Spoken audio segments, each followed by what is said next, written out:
ஆண்டவர் இன்றைக்கு நமக்கு எப்படிப்பட்ட அற்புதங்களை செய்கிறார் என்று சொல்லி we are not able to realize, we are not grateful at all.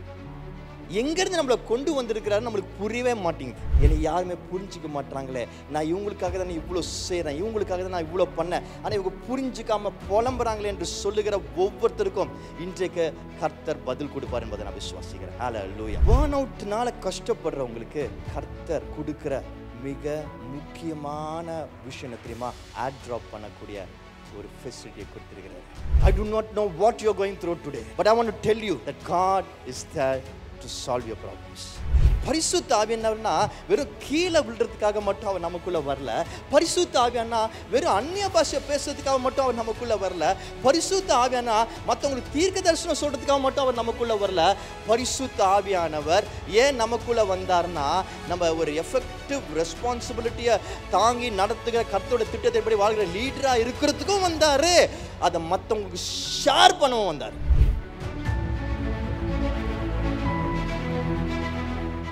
Spirit என்கிற இந்த சீரீஸின் மூலமாக கர்த்தருடைய பரிசுத்த ஆவியானவர் நம்ம மத்தியில் அவர் எப்படிப்பட்ட காரியங்களை செய்ய வல்லவராக இருக்கிறார் என்பதை பார்த்து கொண்டிருக்கிறோம்.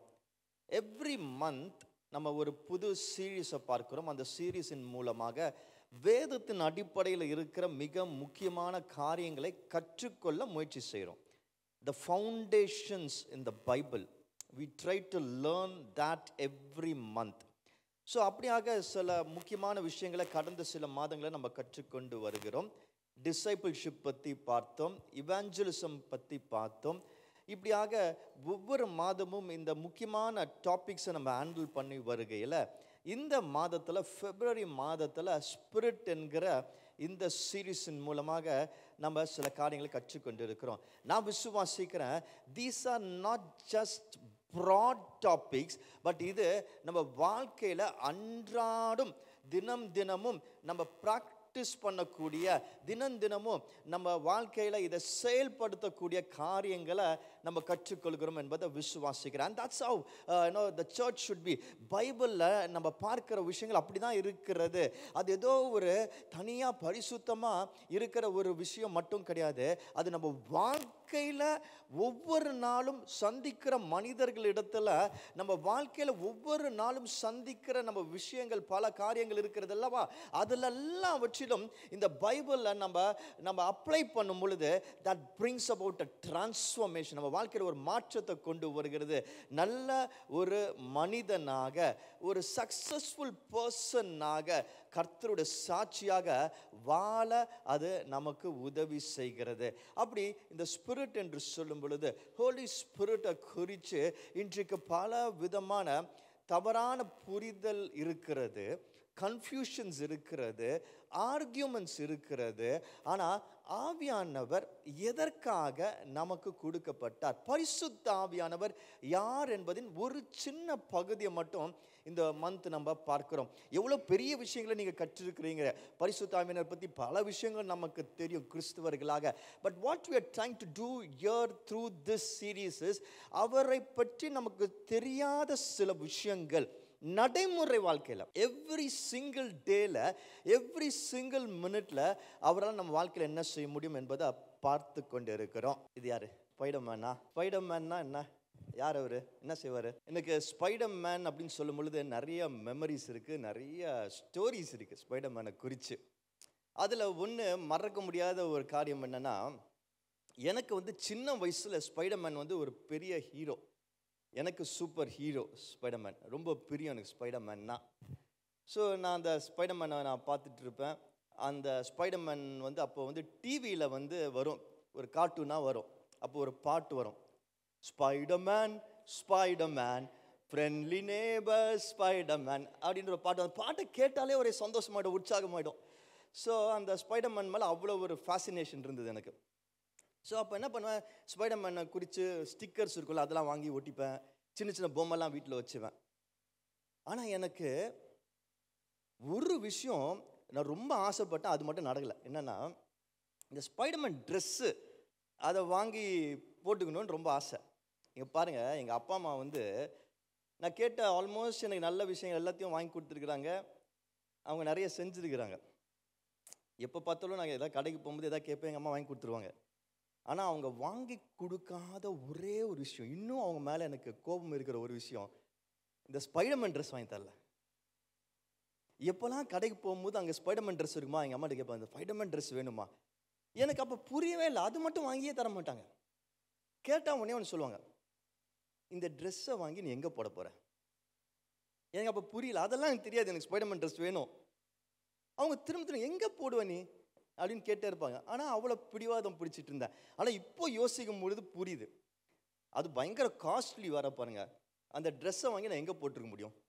ஏதாவது ஒரு ஃபங்க்ஷனுக்கு போகும்போது போட்டு போக முடியுமா? அதுக்கப்புறம் ரெகுலராக போட முடியுமா? ஆனால் அது அப்போ புரியல. ஏன்னா I was so fascinated by this character called the Spider-Man. அதனால அந்த ட்ரெஸ்ஸை வாங்கிடணும் அப்படின்ற ஒரு ஆர்வம் இருந்துச்சு. ஏன்னா ஸ்பைடர்மேனை ஒரு சூப்பர் ஹீரோவாக பார்த்தேன் நான்.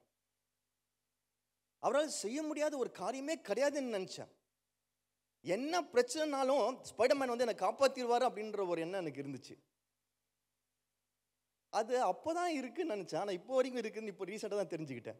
இந்த சூப்பர் ஹீரோன்ற characters they continue to be such a revelation. ஒவ்வொரு ஜென்ரேஷனுக்கும் இப்படி பல சூப்பர் ஹீரோஸ் வந்துட்டு இருக்காங்க. இப்போ யார் சூப்பர் ஹீரோஸ் இந்த ஜென்ரேஷனுக்கு? இப்போ ஸ்பைடர்மேன் இருக்கிறான்னு எலேஷா பார்த்து கண்டுபிடிச்சிட்டேன். அயன்மேன், அப்புறம் தார், அப்புறம் ஸோ இப்படி ஒவ்வொரு சூப்பர் ஹீரோஸையும் எதற்காக டெவலப் பண்ணுறாங்கன்னா பாருங்க, இதுக்கு பின்னாடி ஒரு பெரிய மார்க்கெட்டிங் ஸ்ட்ராட்டஜி இருக்கு. ஒரு ஹீரோ, ஒரு சூப்பர் ஹீரோவை இன்ட்ரடியூஸ் பண்ணுவாங்க. அந்த காலத்தில் அதை கார்ட்டூனாக இன்ட்ரடியூஸ் பண்ணுவாங்க. இந்த காலத்தில் வந்து டிஜிட்டல் பிளாட்ஃபார்ம்ஸ்லாம் இருக்குது. ஸோ அந்த கம்பெனி வந்து இன்ட்ரடியூஸ் பண்ணுறாங்க, ஒரு ஸ்டோரி பில்ட் பண்ணுறாங்க. அதை வந்து எப்படி சின்ன பசங்களுக்கு கொண்டு போக முடியும்னு சொல்லிட்டு டிஜிட்டல் பிளாட்ஃபார்மில் இன்னைக்கு கொண்டு போகிறாங்க. அப்போல்லாம் டிவி மூலமாக கொண்டு வந்தாங்க, கார்ட்டூன் புக்ஸ் மூலமாக கொண்டு வந்தாங்க, அதுக்கப்புறம் மூவிஸ் மூலமாக கொண்டு வந்தாங்க. ஸோ ஃபஸ்ட்டு இந்த இம்பேக்டை க்ரியேட் பண்ணிடுறாங்க. என்ன இம்பேக்ட்னா, இந்த சூப்பர் ஹீரோஸால் காப்பாற்ற முடியும், என்ன பிரச்சனாலும் காப்பாற்ற முடியும், இம்பேக்டை க்ரியேட் பண்ணிடுறாங்க. அப்புறம் அவங்களுக்கு ஒரு க்ரேஸும் ஃபேன் ஃபாலோயிங்கும் வர ஆரம்பிக்குது. அதுக்கப்புறம் அவங்க சம்மந்தப்பட்ட ப்ராடக்ட்ஸ் வெளியே வர ஆரம்பிக்குது. பல விதத்தில் மர்ச்சன்டைஸாக வெளியே வர ஆரம்பிக்குது. ட்ரெஸ்ஸாக, இது டாய்ஸாக, இப்படி பல விதத்தில் ஸ்டிக்கர்ஸாக, பல விதத்தில் இந்த மர்ச்சன்டைஸ் வெளியே வர ஆரம்பிக்குது. இது ஸ்லோவாக ஒரு பெரிய ப்ராடக்ட் ஈகோ சிஸ்டம் உருவாது. இதனால பிஸ்னஸ் தான் இன்க்ரீஸ் ஆகுது. ஸோ இது எல்லாமே பிஸ்னஸ் மார்க்கெட்டிங் ஸ்ட்ராட்டஜி. எதை வச்சு அவங்க இதை செய்கிறாங்கன்னா, அந்த மனுஷங்களுடைய குறிப்பாக சில்ட்ரனுக்கு எப்பொழுதுமே இந்த ஃபீலிங், என்ன யாராவது காப்பாற்ற மாட்டாங்க, அவங்க பயங்கள் இருக்கும். ஏன்னா தேர் ஸோ வீக், இல்லை most of the time they're depend on somebody. So அவங்க மனசில் இப்படிப்பட்ட ஒரு சூப்பர் ஹீரோவை இன்ட்ரடியூஸ் பண்ணும் பொழுது, இந்த சூப்பர் ஹீரோவால் காப்பாற்ற முடியுன்ற அந்த காரியத்தை அங்கே உணர்த்தும் பொழுது, automatically the start following, the start liking the super heroes. அந்த சூப்பர் ஹீரோ தான் அவங்களுக்கு பதில் என்று சொல்லி நினைக்க ஆரம்பிக்கிறாங்க. அது பிள்ளைங்க, ஒரு குடும்பத்தில் பிள்ளைங்க மனசில் ஒரு விஷயம் பதிஞ்சிருச்சுன்னா, அவங்க ஃபாலோ பண்ண ஆரம்பிச்சுன்னா, அது ஸ்லோவாக பெற்றோர் இன்ஃப்ளூயன்ஸ் பண்ண ஆரம்பிக்கும், எப்படியாவது அவங்களை இம்பாக்ட் பண்ண ஆரம்பிக்கும். ஸோ இது வந்து ஒரு மார்க்கெட்டிங் ஸ்ட்ராட்டஜி. ஒரு நீடை வச்சு இது செய்யப்படுகிறது. என்ன நீட்னா, நமக்கு எப்பொழுதுமே யாராவது நம்மளை காப்பாற்ற மாட்டாங்களா, யாராவது நம்ம தேவைகளை சந்திக்க மாட்டாங்களா, யாராவது ஒருத்தர் வந்து செய்ய முடியாத காரியத்தை செஞ்சிட மாட்டாங்களா அப்படின்ற ஒரு எண்ணம், ஒரு நீட் மனுஷங்க மனசில் எப்பொழுதுமே இருந்துகிட்டே இருக்கும். அது சின்ன வயசுலேருந்து ஆரம்பிக்கும். அது வளர வளர அதோட பரிணாமங்கள் மாறலாம், ஆனால் அந்த நீட்ஸு மாறவே மாறாது. நம்ம எல்லாருக்கும் ஒரு பாயிண்ட் ஆஃப் டைமில் தெரியும், எனக்கு ஒரு நல்ல ஃப்ரெண்ட் இருக்கலாம், எனக்கு நல்ல ஒரு கம்பேனியன் இருக்கலாம், ஹஸ்பண்ட் அண்ட் ஒய்ஃபா, இல்லாட்டி எனக்கு ஒரு சோஷியல் சிஸ்டமில் சில பீப்புள் இருக்கலாம். ஆனால் அவங்களும் மனுஷங்க தான். சில காரியங்களில் அவங்களால ஒன்றுமே செய்ய முடியாது என்பது நம்ம எல்லாருக்கும் தெரியும். அப்போ நம்ம என்ன எதிர்பார்க்கிறோன்னா, இந்த சாதாரண மனுஷங்களை தாண்டி சூப்பர் பவர் இருக்கிற யாராவது நமக்கு உதவி செய்ய முடியுமா என்பதை பார்க்கிறோம். இந்த நீடை பயன்படுத்தி தான் இன்னைக்கு நிறைய பொய்யான காட் மென் காட் விமன் இருக்கிறாங்க. அதாவது சாமியார்கள், போலீஸ் சாமியார்கள் இருக்கிறாங்க. இந்த நீடை பயன்படுத்தி தான் சினிமா ஹீரோயின்ஸ் இன்னைக்கு வந்திருக்கிறாங்க. இந்த நீடை பயன்படுத்தி தான் பொலிட்டிக்கல் லீடர்ஸ் வந்திருக்கிறாங்க.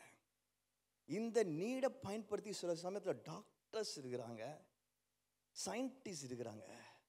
இந்த நீடை பயன்படுத்தி இன்னைக்கு பெரிய பிஸ்னஸ் உருவாக்கப்படுகிறது. செல்ஃபிஷ் நீட்ஸ் அந்த இடத்துல ஃபுல்ஃபில் பண்ண try பண்ணப்படுகிறது.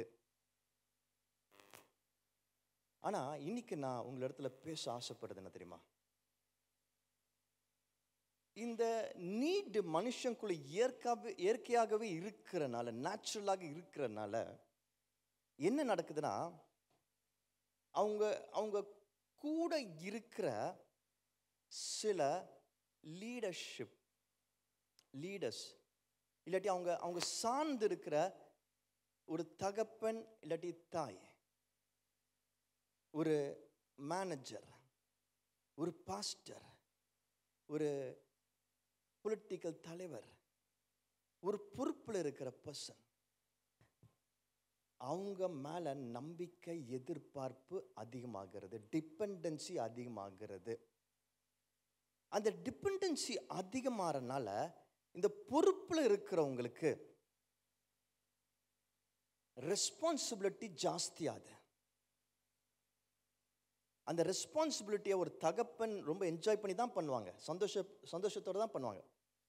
The father feels so happy and he enjoys being the father and taking care of the needs of the family.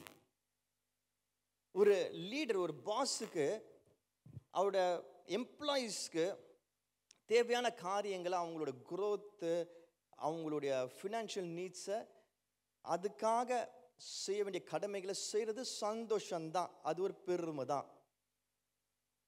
ஒரு பாஸ்டருக்கு அவரோட காங்கிரிகேஷனில் இருக்கிற மக்களுடைய நீட்ஸ், புரோக்கன்னஸ், அதுக்கு ஊழியம் செய்து ஒரு தலைவராக இருக்கிறது சந்தோஷம்தான், அது ஒரு ஃபுல்ஃபில்மெண்ட் தான்.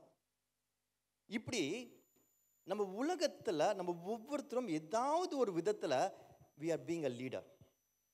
ஒரு பொறுப்பில் இருக்கிறோம். ஒரு மனுஷனுக்கோ மனுஷிக்கோ இல்லாட்டி ஒரு சில மனுஷர்களுக்கோ மனுஷிகளுக்கோ நம்ம ஒரு வித பொறுப்பில் இருக்கிறோம். ஆனால் இந்த காலங்களில் அதிகமாக பார்க்கிற காரியம் என்னன்னா, which I am seeing, and that's a problem which is so evident. அது போஸ்ட் கோவிடுக்கு அப்புறம் இது ரொம்ப அதிகமாக பார்க்கப்படுகிறது. ஒரு ப்ராப்ளம் என்னன்னா, it's called as burn out. என்னது எல்லாம் சொல்லுங்க, பேர்ன் அவுட். அதாவது ஒரு மனுஷி அவங்களோட பொறுப்புகளை, அதில் இருக்கிற எதிர்பார்ப்புகளை முழுமையாக ஃபுல்ஃபில் பண்ண முடியாததுனால, சில சமயத்தில் அதில் தோத்து போயிட்டோம் என்ற எண்ணம் வரனால, இல்லாட்டி அவங்க கீழே இருக்கிறவங்க சாட்டிஸ்ஃபை ஆகாதனால அவங்களுக்குள்ள பேர்ன் அவுட் வருகிறது. இது கணவன் மனைவிக்குள்ளே இருக்கிறது, பெற்றோர் பிள்ளைகளுக்குள்ளே இருக்கிறது, ஒரு ஆஃபீஸ் லீடர் எம்ப்ளாயீஸ்குள்ளே இருக்கிறது, பாஸ்டர் காங்கிரிகேஷன்ஸ்குள்ளே இருக்கிறது. இந்த பேர்ன் அவுட்ன்றது எல்லா தரப்பு மக்களுக்கும் இருக்கிறது. ஆனால் எல்லா மனுஷங்களும் சில சமயங்கள் இந்த பேர்ன் அவுட்குள்ளே போகிறாங்க. ஒரு சோர்வு ஏற்படுகிறது, ஒரு வெறுப்பு ஏற்படுகிறது. என்னடா நம்ம என்ன செஞ்சாலும் சாட்டிஸ்ஃபை ஆக மாட்டாங்களே என்று சொல்லி ஒரு கோபம் வருகிறது. இந்த சோர்வு கோபம் வரும் பொழுதுதான் அவர்கள் சோர்ந்து போகிறாங்க, தோத்து போகிறாங்க, டிப்ரெஷனுக்குள்ளே போகிறாங்க. எதற்காக படைக்கப்பட்டார்களோ அதை நிறைவேற்றாமல் போகிறார்கள். It's a very very big problem. இன்னைக்கு அது கண்ணுக்கு தெரியாம பல பேரோட வாழ்க்கையை அழித்து கொண்டு இருக்கிறது. இந்த காலை நேரத்தில் I want to tell you something very very important.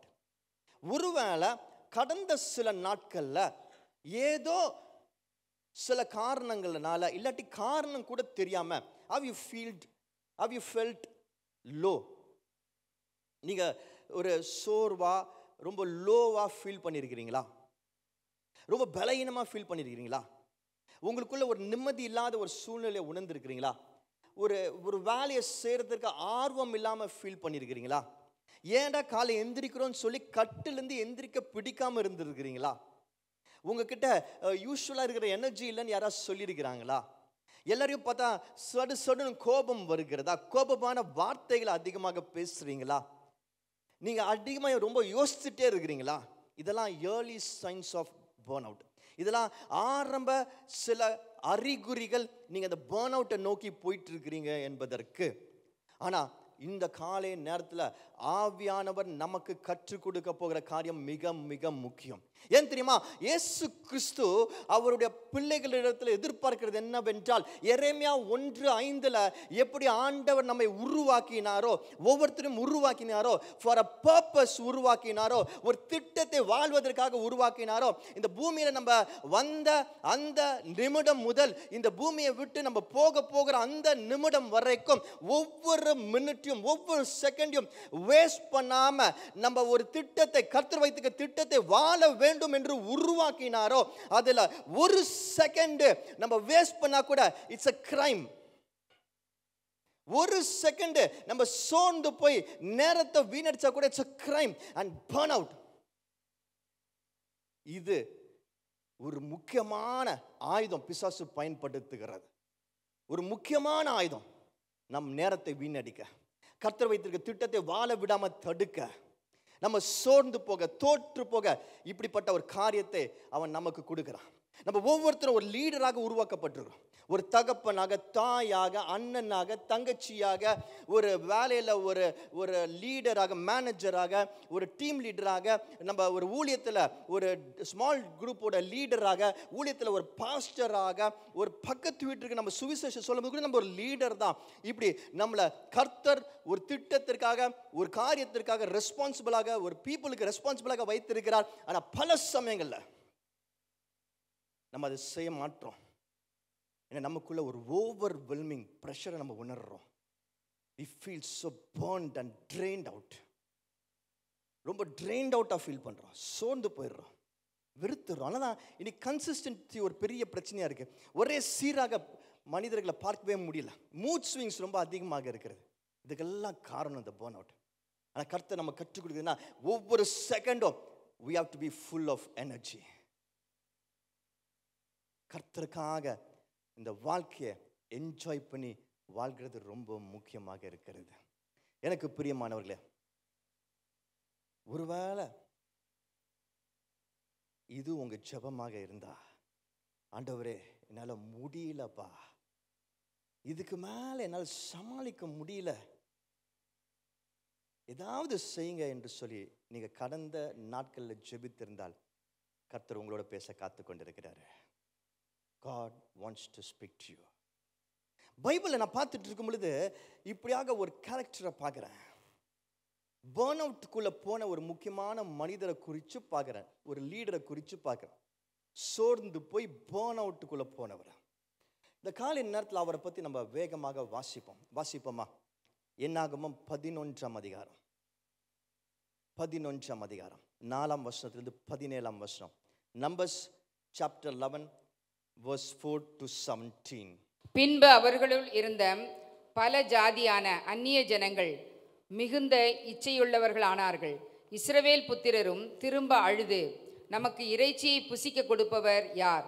நாம் எகிப்திலே கிரயமில்லாமல் சாப்பிட்ட மச்சங்களையும் வெள்ளரிக்காய்களையும் கொம்மட்டிக்காய்களையும் கீரைகளையும் வெங்காயங்களையும் வெள்ளை பூண்டுகளையும் நினைக்கிறோம். இப்பொழுது நம்முடைய உள்ளம் வாடி போகிறது. இந்த மன்னாவை தவிர நம்முடைய கண்களுக்கு முன்பாக வேறொன்றும் இல்லையே என்று சொன்னார்கள். அந்த மன்னாம் கொத்துமல்லி விதையை மாத்திரமும் அதன் நிறம் முத்து போலவும் இருந்தது. ஜனங்கள் போய் அதை பொறுக்கி கொண்டு வந்து எந்திரங்களில் அரைத்து உரல்களில் இடித்தாவது பானைகளில் சமைப்பார்கள். அதை அப்பங்களாக சுடுவார்கள். அதன் ருசி புது ஒலிவ எண்ணெயின் ருசியை போல் இருந்தது. இரவில் பாளையத்தின் மேல் பனி பெய்யும் பொழுது மன்னாவும் அதன் மேல் விழும். அந்தந்த வம்சங்களை சேர்ந்த ஜனங்கள் தங்கள் தங்கள் கூடார வாசலில் நின்று அழுகிறதை மோசே கேட்டான். கர்த்தருக்கு மிகவும் கோபம் உண்டது. மோசேயின் பார்வைக்கது பொல்லாப்பாய் இருந்தது. அப்பொழுது மோசே கர்த்தரை நோக்கி, நீர் இந்த ஜனங்கள் எல்லாருடைய பாரத்தையும் என்மேல் சுமத்தினதினால் உமது அடியானுக்கு உபத்திரம் வர பண்ணினது என்ன? உம்முடைய கண்களில் எனக்கு கிருபை கிடையாதே போனது என்ன? இவர்களுடைய பிதாக்களுக்கு நான் ஆணையிட்டு கொடுத்த தேசத்திற்கு நீர் இவர்களை முலையுண்கிற பாலகனை தகப்பன் சுமந்து கொண்டு போவது போல உன் மார்பிலே அணைத்து கொண்டு போ என்று நீர் என்னோடு சொல்லும்படி இந்த ஜனங்களையெல்லாம் கர்ப்பம் தரித்தேனோ? இவர்களை பெற்றது நானா? இந்த ஜனங்கள் எல்லோருக்கும் கொடுக்கிறதற்கு எனக்கு இறைச்சி எங்கேருந்து வரும்? எனக்கு இறைச்சி கொடு என்று என்னை பார்த்து அழுகிறார்களே. இதன் ஜனங்கள் எல்லாரையும் நான் ஒருவனாய் தாங்கக்கூடாது. எனக்கு இது மிஞ்சின பாரமாயிருக்கிறது. உம்முடைய கண்களில் எனக்கு கிருபை கிடைத்ததானால் இப்படி எனக்கு செய்யாமல் என் உபத்திரத்தை நான் காணாதபடிக்கு இப்பொழுதே என்னை கொன்று போடும் என்று வேண்டிக் கொண்டான். அப்பொழுது கர்த்தர் மோசேயை நோக்கி, இஸ்ரவேல் ஜனங்களுக்கு மூப்பரும் தலைவருமானவர்கள் இன்னார் என்று நீ அறிந்திருக்கிறாயே. அந்த மூப்பரில் 70 பேரை கூட்டி அவர்களை ஆசாரிப்பு கூடாரத்தினிடத்தில் அங்கே உன்னோடு கூட வந்து நிற்கும்படி செய். அப்பொழுது நான் இறங்கி வந்து அங்கே உன்னோடு பேசி, நீ ஒருவன் மாத்திரம் ஜனங்களின் பாரத்தை சுமக்காமல் உன்னோடு கூட அவர்களும் அதை சுமப்பதற்காக உன்மேல் இருக்கிற ஆவியை அவர்கள் மேல் வைப்பேன். And I will come down and talk with you there, and I will take some of the spirit that is on you and put it on them, and they shall bear the burden of the people with you, so that you may not bear it yourself alone.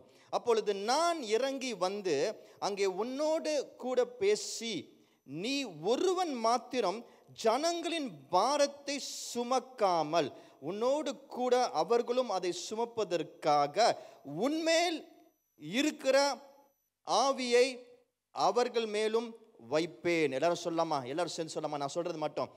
என்மேல் இருக்கிற ஆவியை அவர்கள் மேலும் வைப்பேன். இன்னொரு வாட்டி, என்மேல் இருக்கிற ஆவியை அவர்கள் மேலும் வைப்பேன். பாருங்க, இது ஒரு இம்பார்ட்டண்ட்டான ஒரு பிளேஸ்ல நடக்கிற ஒரு காரியம்.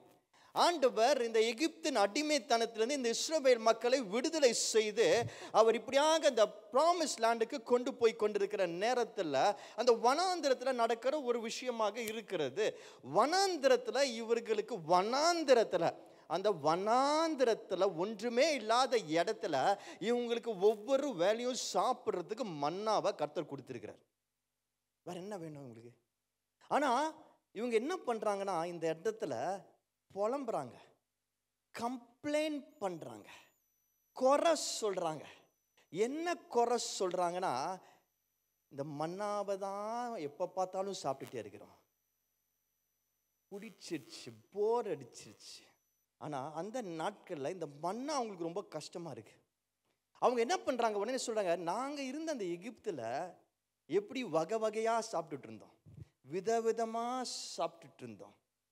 அப்படி எங்கள் வீட்டுக்கு ஒரு 2 அடி தள்ளி போனால் அங்கே ஒரு அசாம்காரரோ அங்கே ஒரு மணிப்பூர்காரரோ ஒரு அண்டாவை வெளியே வச்சு அழகா ஒரு சட்டி, அந்த அண்டா சட்டியில் கொஞ்சம் எண்ணெயை எடுத்து ஊற்றி, பல நாட்கள் பயன்படுத்தப்பட்ட அதே எக்ஸ்பீரியன்ஸ் எண்ணெயை எடுத்து ஊற்றி, அதில் என்னெல்லாம் கலந்துருக்கோ தெரியாத வெளியில் இருக்கிற அந்த அரிசி எடுத்து போட்டு, அதில் இதோ காய்கறிகள்ன்ற பேரில் என்னென்னமோ போட்டு, அப்புறம் அந்த சிக்கனை பார்க்கும் பொழுதே பயமாக இருக்கும், அதை எடுத்து போட்டு அந்த அந்த கரண்டியை வச்சு ஒரு கிண்டி அப்படி அந்த ஃப்ரைட் ரைஸ்ன்னு அவர் கொடுத்தானா அது சாப்பிட்றதுக்கு எவ்வளோ அமிர்தமாக இருக்கும் தெரியுமா?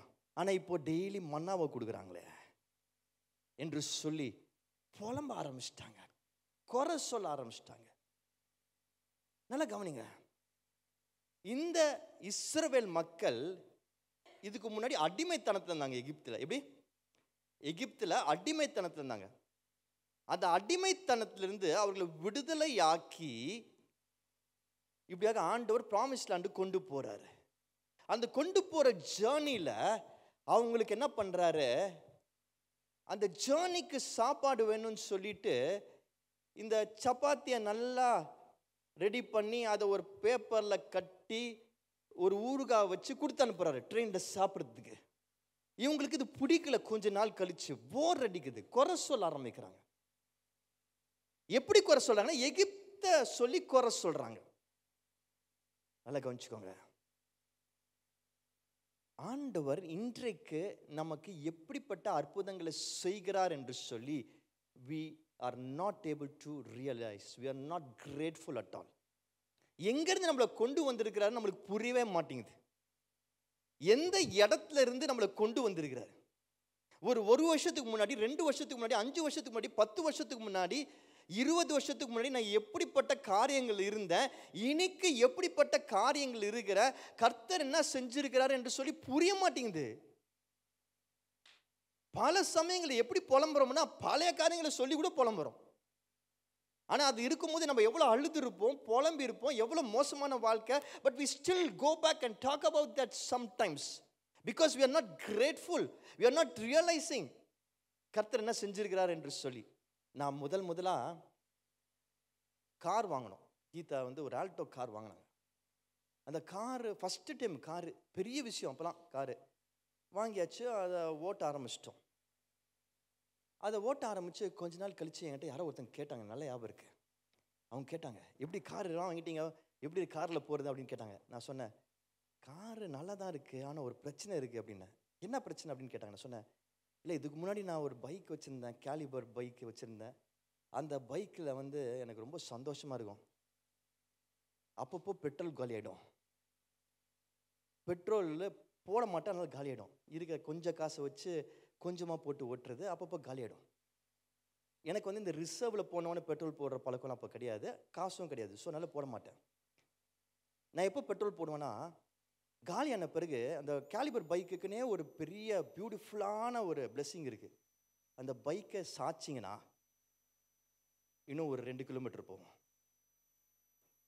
ஸோ எப்போல்லாம் பெட்ரோல் காலியாதோ அது எந்த ரோடுன்னு பார்க்குறதில்ல, அந்த பைக்கை சாய்ப்பேன். அந்த பைக்கை ஒரு 2 கிலோமீட்டர் ஓட்டிட்டு அதுக்கப்புறம் பெட்ரோல் போடுவேன். இது எனக்கு எப்போதும் வழக்கமாக இருந்தது. ஆனால் அந்த கார் வாங்கினதுலேருந்து காரை சாய்க்க முடியாது பாருங்கள். அந்த ஆல்டோ காரை கூட பல இடத்துல நிறுத்தினேன். ஆனால் அப்போ தான் தெரிஞ்சேன் சாய்க்க முடியாது, தள்ளணுன்னு. அப்போ புலம்புனேன், என்னடா அது, இந்த பைக் இருக்கும்போது எவ்வளோ நல்லா இருந்துச்சு. இது மனுஷங்களுக்கு ஒரு இயல்பான ஒரு குணமாக இருக்குது பாருங்கள், இந்த புலம்புறது. எங்கேருந்து ஆண்டவர் கொண்டு வந்திருக்கான்னு பல நேரத்தில் நம்ம யோசிக்கிறதே கிடையாது. இந்த இஸ்ரவேல் மக்கள் இப்படி புலம்ப ஆரம்பித்தாங்க, கம்ப்ளைண்ட் பண்ண ஆரம்பித்தாங்க.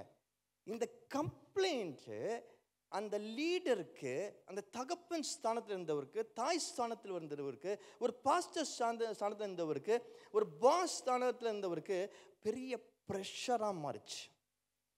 ஏன்னா அவர் எவ்வளோ கஷ்டப்பட்டு ஆண்டவர் அவர் நடத்தினது நிமித்தம் அவரை கூட்டிகிட்டு வராரு, அவ்வளோ காரியங்களை செய்கிறாரு. ஆனால் இப்போ அவங்க புலம்புறாங்க. அந்த பாசேஜை நீங்கள் படிக்கும் பொழுது அவரோட குமரலை பார்க்க முடியும். நானே இவங்களை பெத்தனா என்று கேட்கிறாரு. யார் இவங்க, எதுக்காக நான் இவ்வளோ கஷ்டப்படணும் என்று சொல்லி புலம்புறாரு. Is feeling so depressed, burn out ஆகிறாரு. என்னால் இது முடியல, என்னை எடுத்துக்கோங்க பரவாயில்ல என்று சொல்லி கதறாரு. அண்ட் இப்படி பர்ன் அவுட் ஆகிற ஒவ்வொரு தந்தை, தாய், லீடர், ஊழியக்காரங்க, இந்த சொசைட்டியில் வாழ்கிற மனுஷி ஒவ்வொருத்தருக்கும் நான் சொல்கிறேன், மோசஸ் அன்னைக்கு பர்ன் அவுட் ஆகும் பொழுது கர்த்தர் அவருக்கு ஒரு பெரிய தீர்வை கொடுத்தார், ஒரு மாற்றத்தை கொடுத்தார். இந்த காலை நேரத்தில் அப்படி பர்ன் அவுட் ஆகிற, அப்படி புலம்புற, என்னை யாருமே புரிஞ்சிக்க மாட்டாங்களே, நான் இவங்களுக்காக தான் இவ்வளோ செய்கிறேன், இவங்களுக்காக தான் நான் இவ்வளோ பண்ணேன், ஆனால் இவங்க புரிஞ்சிக்காம புலம்புறாங்களே என்று சொல்லுகிற ஒவ்வொருத்தருக்கும் இன்றைக்கு கர்த்தர் பதில் கொடுப்பார் என்பதை நான் விசுவாசிக்கிறேன். ஹல்லேலூயா. எத்தனை பேருக்கு இது தெரியும் என்னென்னு? AirDrop, AIRDROP, AirDrop அது பேர். AirDropோட லோகோ இது. AirDrop என்பது என்னன்னா, நம்ம ஃபோன்லலாம் இருக்க ப்ளூடூத் இருக்குது தெரியுமா, அந்த ப்ளூடூத்துக்கு ஈக்குவலண்ட்டாக ப்ளூடூத்தோட கொஞ்சம் பெட்டராக, கொஞ்சம் ஸ்ட்ராங்கராக இருக்கிற ஒரு ஃபீச்சர். இது ஐஃபோனில், மேக் ப்ராடக்ட்ஸில் இருக்கும். அதாவது உங்களுக்கு ஒரு ஆப்பிள் ஃபோன் இருக்குது, ஒரு ஐஃபோன் இருக்குது, இப்போ என்கிட்ட ஒரு ஐபேட் இருக்குது, இல்லாட்டி ஒரு மேக் ப்ராடக்ட் இருக்குன்னா, இந்த ஆப்பிள் நெட்வொர்க்குள்ள இந்த AirDropஐ பயன்படுத்தி ஃபைல்ஸோ ஃபோட்டோஸோ எதை வேணால் ஷேர் பண்ண முடியும். ரொம்ப ஃபாஸ்ட்டாக ஈஸியாக ஷேர் பண்ண முடியும்.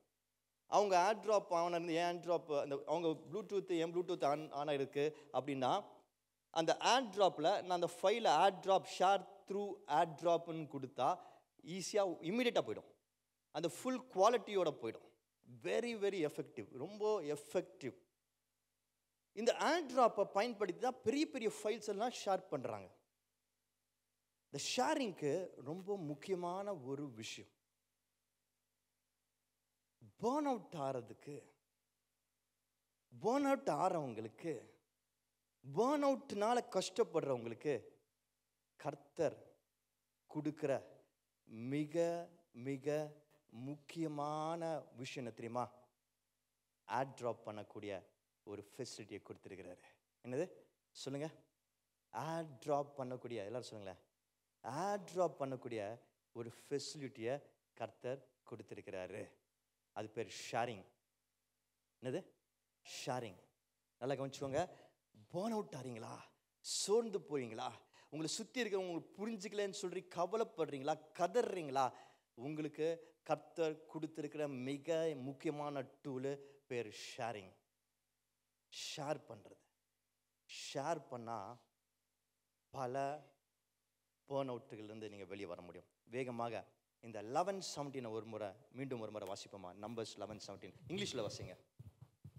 Numbers 11:17. Then I will come down and talk with you there. I will take off the spirit that is upon you and will put the same upon them.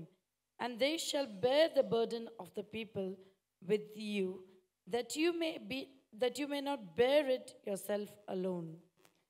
பாருங்க எவ்வளவு பியூட்டிஃபுல்லா கர்த்தர் பதில் கொடுக்கிறார் மோசேக்கு. மோசே தன்னுடைய பிரச்சனையை ஆண்டவரிடத்துல சொல்றாரு.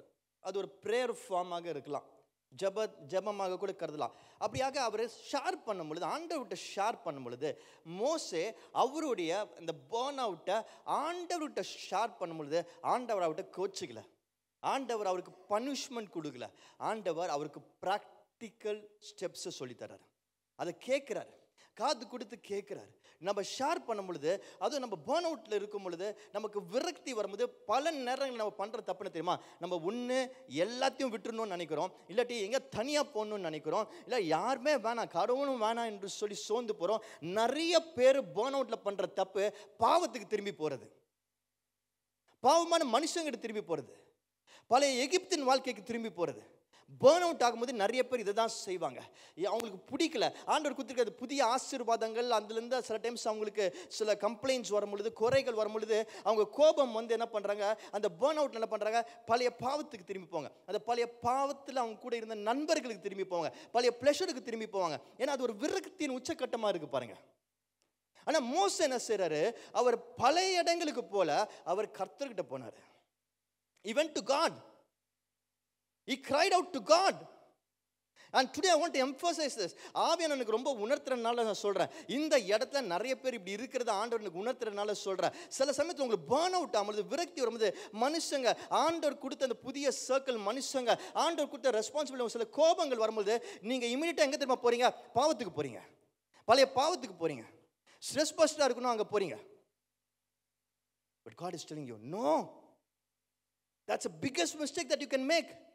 நீங்க பண்ணக்கூட பெரிய தவறு அது. அங்க மட்டும் போயிடாதீங்க. பிசாசு அதுக்காக தான் உங்களுக்கு இந்த பேர்ன் அவுட்டை அலோவ் பண்றான். அங்க மட்டும் போயிடாதீங்க. என்னிடத்துல வாங்க, நான் உங்க சத்தத்தை கேட்க காத்து கொண்டிருக்கிறேன், நான் பொறுமையா கேட்க காத்து கொண்டிருக்கிறேன். And I'm speaking this today morning because the Holy Spirit is prompting me to say this. நான் உங்க சத்தத்தை கேட்க காத்து கொண்டிருக்கிறேன்னு கர்த்தர் சொல்றாரு. நான் கேட்கறது மட்டும் கிடையாது, நான் உங்களுக்கு சரியான ஸ்டெப்ஸை சொல்லி தருவேன் என்று சொல்றேன். See how beautifully God is listening to him and also teaching him practical steps. கேட்கறது மட்டும் இல்லை, ப்ராக்டிக்கலாக சொல்லி தராரு பாருங்க. என்ன செய்யணும்னு சொல்லி தராரு. அந்த 70 லீடர்ஸை கொண்டு வா என்று சொல்றாரு.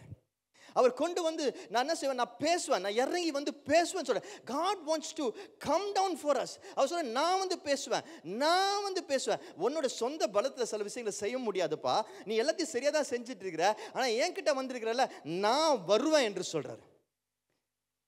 I do not know what you are going through today, but I want to tell you that God is there to solve your problems. யார் வராங்களோ யார் செய்வாங்களோன்னு தெரியாது, ஆனால் ஆண்டவர் செய்வார். நீங்கள் ஆண்டவர்கிட்ட கேட்கும்போது ஆண்டவர் செய்வார், நிச்சயமாக செய்வார். சொல்றாரு, அந்த 70 பேரை கொண்டு வா, நான் உன்கிட்ட இருக்கிற அந்த ஆவியை எடுத்து அவங்க கூட ஷேர் பண்ண போறேன். எல்லாரும் சொல்லுவோமா, என்கிட்ட இருக்கிற ஆவி எடுத்து அவங்க கிட்ட ஷேர் பண்ண போறாரு. அப்போ நீ தனியா செய்யணும்னு அவசியம் கிடையாது. இந்த பாரத்தை நீ தனியா சுமக்கணும்னு அவசியம் கிடையாது. இந்த பேர்டனை நீ ஒரு தகப்பனாக, ஒரு ஃபாதராக தனியா சுமக்கணும்னு அவசியம் கிடையாது. நீ ஒரு மதராக தனியா சுமக்கணும்னு அவசியம் கிடையாது. ஒரு ஹஸ்பண்டாக, ஒய்ஃபாக தனியா சுமக்கணும்னு அவசியம் கிடையாது. ஒரு லீடராக தனியா சுமக்கணும்னு அவசியம் கிடையாது. ஒரு மனுஷனாக தனியா சுமக்கணும்னு அவசியம் கிடையாது. நான் ஷேர் பண்ணவன் என்று சொல்றாரு. பாரம் குறையும் என்று சொல்றாரு. I find this to be a great promise. ரொம்ப என்கரேஜிங்காக இருந்தது எனக்கு இது வாசிக்கும் பொழுது. எவ்வளோ பெரிய ஒரு விஷயம் இல்லை இது. தெரியாமல் நம்ம எவ்வளோ தனியாக ஓடிட்டு இருக்கிறோம்ல, தனியாக ஓடி தோத்து போயிட்டு இருக்கிறோம்ல. பட் ஆண்டவர் சொல்கிற காரியத்தை பாருங்க. It's all about sharing. And what's so interesting, நமக்குள்ளே இருக்கிற ஆவியை, என்னது சொல்லுங்களேன், நமக்குள்ளே இருக்கிற ஆவியை ஷேர் பண்ணுவேன்னு சொல்கிறாரு. பரிசுத்த ஆவியானவர்னா வெறும் கீழே விழுறதுக்காக மட்டும் அவர் நமக்குள்ள வரல. பரிசுத்த ஆவியானா வெறும் அந்நிய பாஷை பேசுறதுக்காக மட்டும் அவர் நமக்குள்ள வரல. பரிசுத்த ஆவியானா மற்றவங்களுக்கு தீர்க்க தரிசனம் சொல்றதுக்காக மட்டும் அவர் நமக்குள்ள வரல. பரிசுத்த ஆவியானவர் ஏன் நமக்குள்ள வந்தார்னா, நம்ம ஒரு எஃபெக்டிவ் ரெஸ்பான்சிபிலிட்டியை தாங்கி நடத்துகிற கர்த்தரோட திட்டத்தின்படி வாழ்கிற லீடரா இருக்கிறதுக்கும் வந்தாரு. அதை மற்றவங்களுக்கு ஷேர் பண்ணவும் வந்தார். The Spirit in you, எல்லாரும் சொல்லுமே, எனக்குள்ள இருக்கிற ஆவியானவர் மற்றவங்களுக்கு ஷேர் பண்றதுக்கும் சொல்லுங்க, மற்றவங்களுக்கு ஷேர் பண்றதுக்கும். பரிசுத்த ஆவியானவர் எனக்குள்ள இருக்கிறவர் எதுக்கு தெரியுமா? மற்றவங்களுக்கு ஷேர் பண்றதுக்கும். எப்படி ஷேர் பண்ண போறோம்? என்ன நடக்கும் இந்த ஷேர் பண்ணும்போது? வேகமாக பார்க்கலாம். சரி, ஓகே. இவங்களாம் யாரு? Political leaders. நம்ம தமிழ்நாட்டில் இருக்கிற சில அரசியல் கட்சிகளோட இப்போதைய தலைவர்களாக இருக்கிறவர்கள். இதுல புதிய தலைவர்களும் வந்திருக்கிறாங்க. நிறைய புதிய தலைவர்கள், அடுத்த ஜெனரேஷன் தலைவர்கள். இந்த தலைவர்கள்லாம் எதற்காக வந்தாங்க? எதுக்காக வராங்க? என்ன சொல்லிட்டு வராங்க? நாங்க ஒரு மாற்றத்தை கொண்டு வருவோன்றாங்க. இன்னைக்கு உலகத்தின் தலைவர்கள் இப்படிப்பட்ட தலைவர்களாக காட்சி அளிக்கிறார்கள். அவங்க பதில் கொடுப்பேன் என்று சொல்றாங்க. ஆனா பாருங்க, கர்த்தர் ஏற்படுத்தக்கூடிய தலைவர்கள் எப்படி இருப்பாங்கன்னா, அதுவும் நமக்கு சப்போர்ட்டாக நம்மளுடைய பர்டனை ஷேர் பண்றதற்கு கர்த்தர் உண்டாக்குற தலைவர்கள். நமக்குள்ள கர்த்தர் வைத்திருக்கிற அந்த ஆவியை மற்றவர்களுக்கு ஷேர் பண்றதுக்கு அடிஷனாக, எல்லாரும் சொல்லுங்களேன், அடிஷனாக கர்த்தர் கொண்டு வர போகிற தலைவர்கள் எப்படிப்பட்ட தலைவர்களாக இருப்பார்கள் என்றால் வாசிப்போமா? 16ஆம் வசனம், வேகமாக வாசிப்போம். 16th verse. அப்பொழுது கர்த்தர் மோசேயை நோக்கி, இஸ்ரவேல் ஜனங்களுக்கு மூப்பரும் தலைவருமானவர்கள் இன்னார் என்று நீ அறிந்திருக்கிறாயே. இந்த இஸ்ரவேல் மக்களுக்கு எப்படி இஸ்ரவேல் மக்களுக்கு என்ன சொல்றாங்க? மூப்பரும் தலைவருமானவர்கள். சோ இவங்கெல்லாம் ஏற்கனவே தலைவர்களாக, மூப்பர்களாக உருவாகி இருக்கிறாங்க. நல்லா கவனிச்சுக்கோங்க. they have exhibited qualities to be leaders. அந்த மக்களை அவர்கள் நடத்துவதற்கு அவங்க தலைவர்களாக எப்படி உருவாகி இருக்கிறாங்க. மேபி மோசஸ் ட்ரெயின் பண்ணியிருக்கலாம், மேபி அவர் கூட சேர்ந்து அந்த பணியை அவங்க செஞ்சிருக்கலாம். ரொம்ப நாளா மக்கள்கிட்ட அவங்களுக்கு ஒரு மதிப்பு ஏற்படுத்திருக்கலாம். அப்படிப்பட்ட பீப்புளாக இருந்துக்கலாம். அவங்க தலைவராக, அவங்க ரைட் பீப்புளாக, அந்த வேலைக்கு சரியான நபர்களாக, அந்த ஊழியத்துக்கு சரியான நபர்களாக, அந்த குடும்பத்திற்கு சரியான நபர்களாக அவங்க ஏற்கனவே ரெடியாக இருக்கிறாங்க. ஸோ அந்த பீப்புளை ஆண்டவர் அன்றைக்கு எஸ்டாப்ளிஷ் பண்ணுறாரு, ஆட் பண்ணுறாரு. மோசஸ் கிட்ட சொல்கிறார், நீ தனியாக பர்டனை சுமக்கிற, நான் உங்களை ஆட் பண்ணுறேன் என்று சொல்கிறார். ஐ எம் ஆடிங் தெம் என்று சொல்கிறார். இன்றைக்கு கர்த்தர் சொல்றாரு, உங்க வாழ்க்கையில எப்படிப்பட்ட பீப்புளை ஆண்டவர் ஆட் பண்றாருன்னா, அதாவது உங்ககிட்ட இருக்கிற அந்த ஆவியை அவங்க கூட எப்படி ஷேர் பண்ண வைக்கிறான்னா, ஏற்கனவே இப்படிப்பட்ட காரியங்களுக்காக கர்த்தர் தெரிந்து கொண்ட ஆயத்தமா இருக்கிற ரைட் பீப்புளை. இன்னைக்கு பெரிய பிரச்சனை என்னன்னா, பெரிய பெரிய ஆர்கனைசேஷன்ஸ்ல இதை பார்க்குறோம், பெரிய பெரிய ஊழியங்களில் பார்க்குறோம், கம்பெனிஸில் பார்க்குறோம். இன்னைக்கு ஒரு வேலைக்கு ஒரு விஷயம் நமக்கு தேவையாக இருக்கும்போது, ஒரு வேலைக்கு ஒரு ஆள் எடுக்கும் பொழுது, அது சீனியர் லீடர்ஷிப் எடுக்கும்போது ரொம்ப ஜாக்கிரதையாக எடுக்க வேண்டியதாக இருக்கும். ஏன்னா ஒரு தவறான பர்சனாக அவங்களுடைய ரெஸ்யூமை பார்த்து நம்ம எடுத்துட்டோன்னா, அவங்களுக்கு அதே ஆவி இல்லைன்னா they can become a disruption.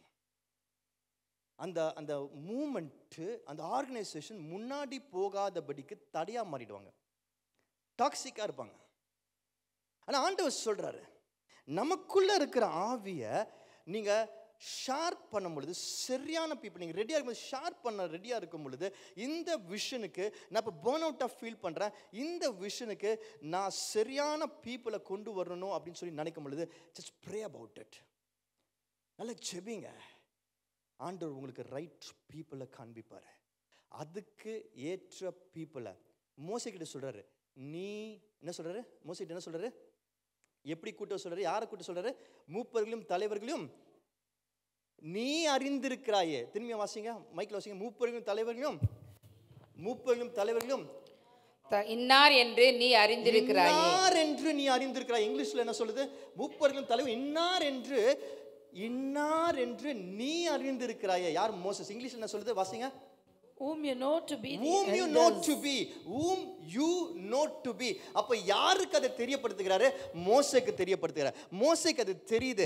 மோசேக்கு தெரியுது யார் அந்த ரைட் பீப்புள், யாரை இதில் ஆட் பண்ணணும், யார் இந்த விஷனுக்கு கரெக்டு, யார் இந்த குடும்பத்திற்கு சரியான, யாரை குடும்பத்துக்குள்ளே விடணும். இன்னைக்கு நிறைய குடும்பங்கள் சீரழிஞ்சு போய் தப்பான பீப்புளை விட்டுறதுனால தான். நோ, யாரை விடணும்? அதாவது நீங்கள் ஒரு உங்கள் பிள்ளைங்களை ஒரு மியூசிக் கிளாஸ்க்கு அனுப்புறீங்க, ஒரு டான்ஸ் கிளாஸ்க்கு அனுப்புறீங்க, ஒரு ஸ்கூலில் போடுறீங்க, ஒரு டியூஷனுக்கு அனுப்புறீங்க.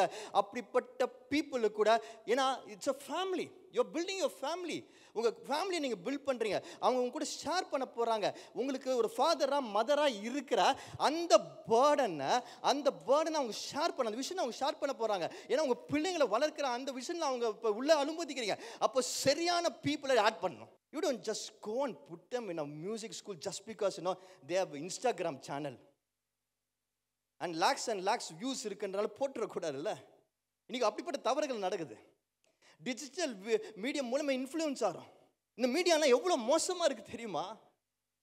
எப்படிப்பட்ட சைல்டு அபியூஸ் நடக்குது தெரியுமா? உங்கள் கண்ணுங்களுக்கு என்ன தெரியுது? அவங்க அந்த டிவியில் வந்தால் எவ்வளோ பெரிய பெருமன் மட்டும் தான் நினைக்கிறீங்க. ஆனால் உங்கள் பிள்ளையை எங்கே எக்ஸ்போஸ் பண்ணுறீங்க? யார்கிட்ட எக்ஸ்போஸ் பண்ணுறீங்க? We are not careful. உங்கள் பிள்ளைங்களை கொஞ்சம் கொடுத்து ஜாக்கிரதையாக இருக்கணும்ல. ஏன்னா நம்ம பேர்ன் அவுட் ஆயிடுறோம்.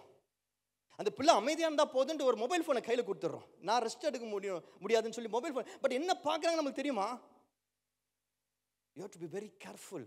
யாரை ஆட் பண்ணுறீங்க அந்த விஷனில் ரொம்ப கேர்ஃபுல்லாக இருக்கும். அது ஆண்டவர்கிட்ட நீங்கள் ஜெபிக்கும் பொழுது, அந்த பரிசுத்த ஆவியானவர் உங்களுக்குள்ளே இருக்கும் பொழுது அதுக்கு ஆண்டவர் உணர்த்துவார், நமக்கு தெரியப்பட்டு நமக்கு புரிய வைப்பார். So adding the right people. The sharing is just not sharing. It's about adding the right leaders, right people into the vision that God has got. இது ரொம்ப முக்கியமாக இருக்கிறது. இது என்னது? இதை பார்க்கும்போது என்ன தோணுது? கழுதை என்ன பண்ணுது? சுமை சுமந்து கொண்டிருக்கா. என்ன சுமை சுமக்குது? தாஜ்மஹால். கழுதோட ஃபேஸ் எப்படி இருக்கு? முடியல, தாங்க முடியல. அதால தாங்க முடியல. ஏன்னா வெயிட் ரொம்ப ஜாஸ்தியாக இருக்கு. நல்லா கவனிச்சுக்கோங்க. தாஜ்மஹாலை சுமந்தா கூட அது வெயிட் ஜாஸ்தியாக இருந்தால் வெயிட்டு தான். புரியுதா? நீங்கள் சுமக்கிறது ஒரு தாஜ்மஹாலாக இருக்கலாம், ஆனால் அது வெயிட் ஜாஸ்தியாக இருந்துச்சுன்னா வெயிட்டு தான். It becomes a burden. அது பலுவாக மாறி விடுகிறது.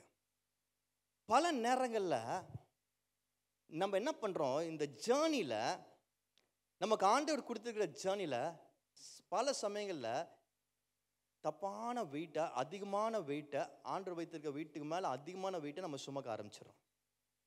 தேவையில்லாத விஷயத்தான் இழுத்து போட்டுக்கிறோம்.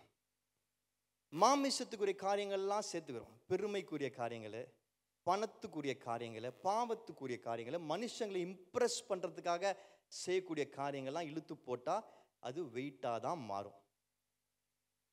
நம்ம காட்சாமி சர்ச் ஆரம்பித்த அந்த நாட்களிலிருந்து ஒரு விஷயத்தில் ரொம்ப கவனமாக இருக்கிறோம். எது தேவையில்லையோ அதில் செலவு பண்ண மாட்டோம், அதை செய்ய மாட்டோம். அதனால தான் நம்ம சர்ச் ஆரம்பித்து ஒரு ஆல்மோஸ்ட் 12 years நம்ம அதே இடத்துல இருந்தோம். அங்கே நிறைய வசதிகள் இல்லை, நிறைய பிரச்சனைகள் இருந்தது. But we were very clear. அப்போது அதான் தேவையில்லாத ஒரு வெயிட்டு. அப்போ நிறைய பேர் சொன்னாங்க, என்னோட ஃப்ரெண்ட்ஸ்லாம் சொன்னாங்க, பாரு நான் உன் கூட ஆரம்பித்தேன், நான் இன்றைக்கி எப்படி இருக்கிறேன் பாரு அப்படிலாம் சொல்லி உதாரணம் சொன்னாங்க, நீ இதெல்லாம் செய்யணுன்னாங்க. ஆனால் ஆண்டவர் எனக்கு உணர்த்தினா அது தேவையில்லாத weight. We are not talking about thousands and thousands of people coming into one church, coming and getting vanished the next minute. ஆயிரமா வந்து அவங்க அடுத்த நிமிஷம் காண போகிற ஒரு சபையை பற்றி பேசுகிற நம்ம ஆண்டவர் நம்மளுக்கு கொடுத்த தரிசனம் 10 பேர் வந்தாலும் அந்த 10 பேர் வாழ்க்கையில் இந்த கர்த்தரோட வார்த்தை நிமித்தமாக மாற்றம், முன்னேற்றம் வர வேண்டும் என்பதை பற்றி பேசுகிறோம். அப்போ அந்த விஷயம் நம்ம கிளியராக இருக்கும்போது அப்போ என்ன வெயிட் தேவை என்பதை நம்ம கிளியராக இருக்கணும். இது ஆவியானவர் நமக்கு உணர்த்துவார். தேவையில்லாத பேர்டனை சப்ட்ராக்ட் பண்ண ஆரம்பிப்பார். என்ன பண்ணுவார்? சப்ட்ராக்ட் பண்ண ஆரம்பிப்பார். சப்ட்ராக்ஷன் நடக்கும். தேவையில்லாத பலத்தை எடுக்க ஆரம்பிப்பார். ஆண்டவர் கொடுக்குற இந்த ஷேரிங் என்கிற அந்த மிக முக்கியமான பிரின்சிபல் மூலமாக நமக்குள்ளே இருக்கிற ஆவியை நம்ம ஷேர் பண்ண ஆரம்பிக்கும் பொழுது என்ன ஆகும்னா, நமக்கு தேவையில்லாத சில வெயிட்டுன்னு நம்ம நினைக்கிற பீப்புளாக இருக்கட்டும், சில ஹேபிட்ஸாக இருக்கட்டும், சில இன்வெஸ்ட்மெண்ட்ஸாக இருக்கட்டும், கர்த்தர் அதை ரிமூவ் பண்ணுவார் நம்ம மேலேருந்து. நிறைய நேரத்தில் தலைவர்களுக்கு என்ன பெரிய பிரச்சனை, எல்லாத்தையும் அவங்க தான் செய்யணும்னு பார்ப்பாங்க. நான் தான் அப்படின்வாங்க. ஏன்னா அது சில நேரங்களில் பெருமைக்குரிய காரியமாக கூட இருக்கும். நீங்கள் பார்த்துருக்கீங்களா, சில சமயத்தில் சில மேனேஜர்ஸாக இருக்கிறவங்க, சில அப்பாவாக இருக்கிறவங்க, சில அம்மாவாக இருக்கிறவங்களாம் வெளியே புலம்பிகிட்டே இருப்பாங்க. பார்த்தீங்களா, எவ்வளோ கஷ்டப்படுற தெரியுமா அந்த பிள்ளைங்களுக்காக, எல்லாமே இந்த பிள்ளைங்களுக்காக தான் செய்கிறேன், இந்த பிள்ளைங்களுக்காக நான் இதெல்லாம் தியாகம் பண்ணியிருக்கேன், இந்த பிள்ளைங்களுக்காக காலேருந்து நைட் வரைக்கும் ஓடுறேன், இந்த எம்ப்ளாயிஸ்க்காக நான் இதெல்லாம் செய்கிறேன், இவங்களுக்காக தான் நான் எல்லாம் பண்ணுறேன் அப்படின்னு புலம்புவாங்க. பார்த்தீங்களா, அவங்க புலம்புறாங்கன்னா அவங்க பிள்ளைங்களை பற்றி, அவங்க எம்ப்ளாயிஸை பற்றி, கர்த்தர் அவங்களுக்கு கொடுத்த நபர்களை பற்றி வெளியே புலம்ப ஆரம்பிக்கிறாங்கன்னா அப்பவே தெரிஞ்சுக்கணும் அவங்க பர்ன் அவுட்டில் இருக்கிறாங்க, தவறான பாதையில் போயிட்டு இருக்காங்க. That means you are not able to bear what God has given and you're trying to bear it not the way God wants it to, but way you want it to. ஏதோ ஒரு பெருமைக்காக சில விஷயங்களை செய்ய ஆரம்பிச்சிட்டீங்க, ஏதோ தனிப்பட்ட selfish காரியங்களுக்காக சில காரியங்களை செய்ய ஆரம்பிச்சிட்டீங்க. அதனால தான் அது வெயிட்டாக தெரியுது, அதனால தான் அது பேர்டனாக தெரியுது, அதனால தான் உங்களால் அதை தாங்க முடியல, அதனால தான் நீங்கள் புலம்ப ஆரம்பிச்சிட்டிங்க. நான் உயிரோடு இருக்காமல் போனாலே நல்லாயிருக்கும்னு சொல்ல ஆரம்பிச்சிட்டிங்க. அப்போது கர்த்தர் ஏதோ தப்பாக செய்யலை, நம்ம ஏதோ தப்பாக செய்யணும்னு அர்த்தம். அதான் ஆண்டவர் சொல்கிற, அப்போ நீ ஷேர் பண்ண டைம் வந்துடுச்சு, தேவையில்லாத விஷயங்களை எடுக்க வேண்டிய டைம் வந்துடுச்சு, மாமிசத்தால் நீ செய்கிற காரியங்களை ஸ்டாப் பண்ண வேண்டிய டைம் வந்துடுச்சு என்று சொல்லி சப்ட்ராக்ட் பண்ண ஆரம்பிக்கிறாரு. இந்த 14ஆம் வருஷத்தில் நம்ம பார்க்குறோம், அதான் மோசே கிட்ட சொல்கிறாரு, ஷேர் பண்ணுறதை பற்றி சொல்லும்போது சொல்கிறாரு, உன்னோட பேர்டன் குறையும்படியாக என்று சொல்கிறாரு. என்ன சொல்கிறாரு? உன்னோட பேர்டன் குறையும்படியாக, நீ தேவையில்லாமல் சுமந்து கொண்டு இருக்கிற காரியங்கள் குறையும்படியாக என்று சொல்ல ஆரம்பிக்கிறாரு. இது என்னது? கேண்டில். கேண்டில் எங்கே இருக்குது? அந்த கேண்டில் சுற்றி பாருங்கள், நல்லா பாருங்கள், அந்த பிக்சரை நல்லா பாருங்கள். அந்த கேண்டில் எரியுது, ஆனால் அந்த கேண்டில் சுற்றி கொஞ்சம் தூரத்துக்கு அந்த வெளிச்சம் இருக்குது. எல்லா இடத்துலையும் வெளிச்சம் இருக்கா? எல்லா இடத்துலையும் வெளிச்சம் இருக்கா? சத்தமாக பேசுங்க. இல்லை, எல்லா இடத்துலையும் வெளிச்சம் இல்லை. அப்போது என்ன அர்த்தம்னா, அந்த கேண்டிலோட லைட்டு அது இருக்கிற ரூமுக்கு பத்தலைன்னு அர்த்தம். என்னது? சத்தமாக சொல்லுங்கள். பத்தலை நீங்கள் சொல்கிறது. அந்த கேண்டிலோட லைட்டு பத்தலை. பக்கத்தில் இருக்கிறவங்கள தட்டி எழுப்பி சொல்லுங்கள், பத்தலை. அப்போ என்ன பண்ணணும்? அந்த ரூமில் ஃபுல்லாக லைட் வேணும், என்ன பண்ணணும்? இன்னும் ஒரு கேண்டில் ஏற்றினா போதுமா? அந்த ரூமுக்கு லைட்டு வர அளவுக்கு எத்தனை கேண்டில் தேவைப்படுதோ அத்தனை கேண்டில் ஏற்றணும். கரெக்டா இல்லையா? ஓகே, இப்போ ஒரு கொஸ்டின். அந்த ஒரு கேண்டில் இருந்து மற்ற கேண்டில்களை நம்ம ஏற்றிட்டோன்னா, கேண்டில் எப்படி ஏற்றுவோம்? ஃபஸ்ட்டு ஒரு கேண்டில் கொளுத்தி வைப்போம், அப்புறம் அந்த கேண்டில் எடுத்து மற்ற கேண்டில் பற்ற வைப்போம் இல்லையா? அந்த மாதிரி மற்ற கேண்டில்ஸ் ஏற்றிட்டோன்னா அந்த ரூமில் லைட்டு ஃபுல்லாக ஒரு வேளை வந்துடும். ஆனால் என்னோட கொஸ்டின், இந்த ஃபஸ்ட்டு கேண்டில் இங்கே இருக்குது தெரியுமா? இங்கே நம்ம பார்க்குறோம்ல, இந்த முதல் கேண்டில். ஸோ இதை யூஸ் பண்ணி தான் மற்ற கேண்டில் பற்ற வச்சோம். அப்போ இந்த கேண்டில் என்ன ஆகும்? குறைஞ்சிருமா? அதில் இருக்க லைட்டு குறைஞ்சிருமா? இந்த கேண்டில் எடுத்து இன்னொரு கேண்டில் பற்ற வைக்கிறோம், அப்போ குறையுமா? இந்த கேண்டில் எடுத்து இன்னும் 2 கேண்டில் பற்ற வைக்கிறோம், குறையுமா? இந்த கேண்டில் எடுத்து இன்னும் 5 கேண்டில் பற்ற வைக்கிறோம், குறையுமா? இந்த கேண்டில் இன்னும் 10 கேண்டில் எடுத்து குறையுமா? இந்த கேண்டில் எடுத்து இன்னும் 20, 30, 40, 50, 70 கேண்டில் பற்ற வைக்கிறோம். இந்த கேண்டிலோட லைட்டு குறையுமா? குறையுமா? குறையுமா? குறையவே குறையாது. இன்னும் அந்த இடம் பிரைட் ஆகும், பட் அந்த கேண்டிலோட லைட்டு குறையாது. மோசே கிட்ட இருந்து இந்த ஆவியை ஆண்டவர் சொல்றாரு, நான் ஷேர் பண்றேன் என்று சொல்றாரு.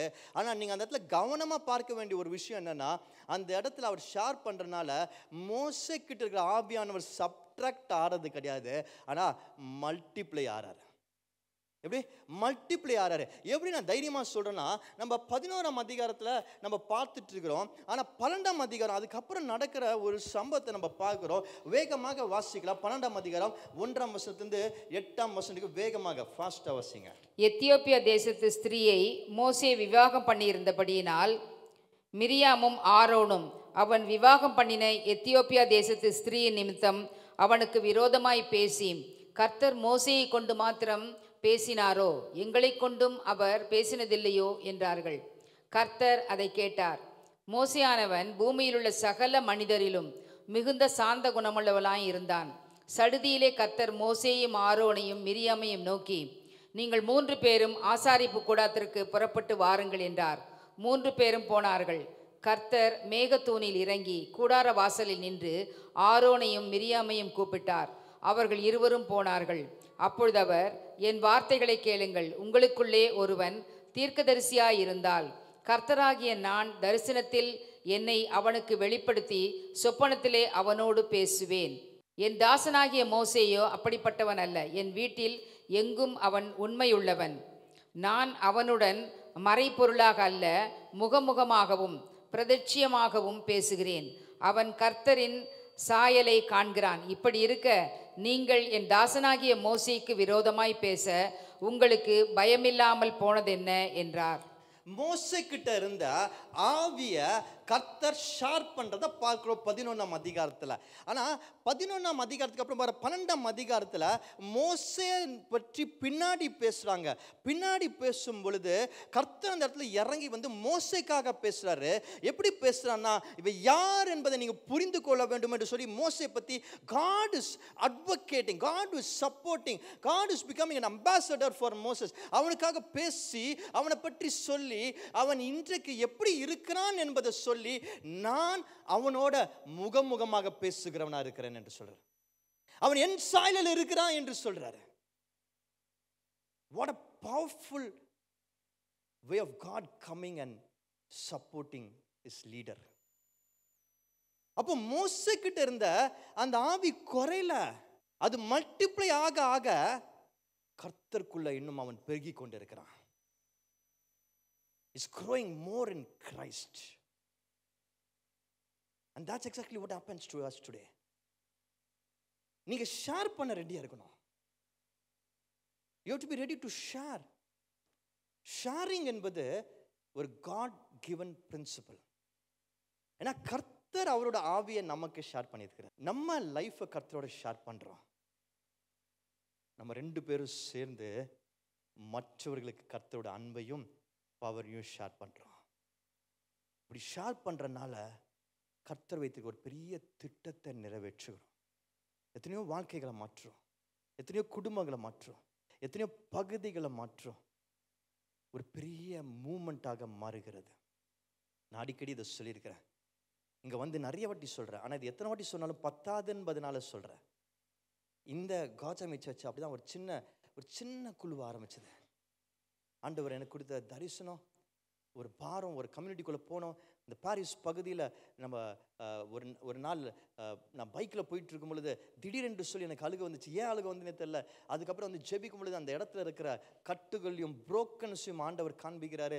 புரோக்கனஸை காமிச்சோன்னா அந்த இடத்துக்காக, அந்த பகுதிக்காக ஜெபிக்கிற அப்போ நிறைய ஜெபிக்கும் பொழுது அங்கே இருக்கிற குறைவுகளை காண்பிக்க ஆரம்பிக்கும் பொழுது இங்கே இருக்கிற எங்கே இன்னும் மாற்றங்கள் வர வேண்டும் ஆண்டவர் காட்டும்போது அது எனக்கு ரொம்ப ஜாஸ்தியாக இருந்தது. என்னால் தாங்க முடியல, எப்படி இது முடியும் என்று சொல்லி நான் நினைக்கும் பொழுது ஆண்டவர் சொல்கிறார், உனக்குள்ளே இருக்கிற அந்த ஆவியை நான் ஷேர் பண்ணுறேன்னு சொல்லும்போது சில குடும்பங்களை கொண்டு வந்தார், சில சகோதர சகோதரிகளை கொண்டு வந்தார்.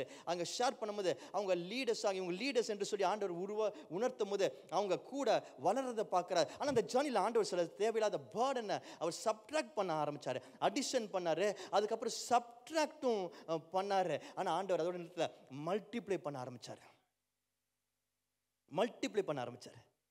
நாங்கள் வளர்ந்தோம். நாங்கள் முதல்ல சர்ச் பிளான் பண்ணோம், வேற ஒரு இடத்துக்கு போய் ஒரு சபையை ஸ்தாபிக்கணும் போது இங்கே இருக்கும் பொழுதே நிறைய பேருக்கு புரியல. அது ஏன் இன்னும் வளரலையே, நம்மளே இன்னும் 30-40 பேர் தான் இருக்கிறோம், இன்னும் எதுக்கு இன்னொரு சபையை போய் அவர் ஸ்தாபிக்கணும், பாஸ்டர் இங்கே இந்த சபையை பார்க்கட்டும் என்று சொல்லி நிறைய பேருக்கு புரியல. அது நான் தப்புன்னு சொல்ல, ஆனால் புரியல அவங்களுக்கு. ஆனால் அதை நம்ம செய்யணும். நம்ம அந்த கேண்டில்லாம் ஒரு இடத்துல மட்டும் இருக்கக்கூடாது, மற்றவங்களுக்கு ஷேர் பண்ணணும். மற்றவங்களுக்கு ஷேர் பண்ணும் பொழுது நம்ம குறைய மாட்டோம், மல்டிப்ளை ஆகும் என்று அன்னைக்கு ஆண்டவர் உணர்த்தினதை செய்யும் பொழுது God சாமி மல்டிப்ளை ஆச்சு, குடும்பங்கள் பெருசாச்சு.